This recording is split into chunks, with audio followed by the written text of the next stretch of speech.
Welcome to the Slop Farm. Enjoy the video. You start by confirming your controller actually has a 3.5 jack and that firmware is current. Plug the headset into the controller now. This is the physical audio path. Once done, connect the controller to the PC via USB or Bluetooth so Windows recognizes it as an input device. Make sure game audio routing is not yet altered.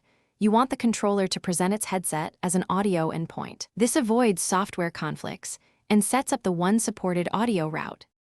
You now tell Windows to use the controller headset. Open Sound Settings and choose the headset shown as the controller for both output and input.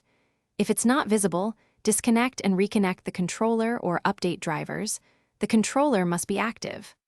Once selected, set volume and microphone levels in App Volume and Device Preferences so games and chat apps use this endpoint. This is crucial because Windows won't automatically route audio through the controller without you explicitly selecting it.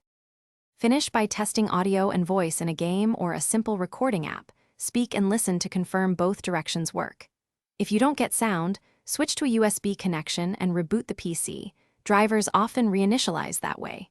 Should the mic remain dead, reinstall the Xbox controller driver or use the official Xbox wireless adapter or a USB headset adapter as a fallback. One key tip: if Windows shows no controller headset endpoint, replug and update drivers before assuming hardware failure. Thanks for watching. Consider subscribing if we helped you today.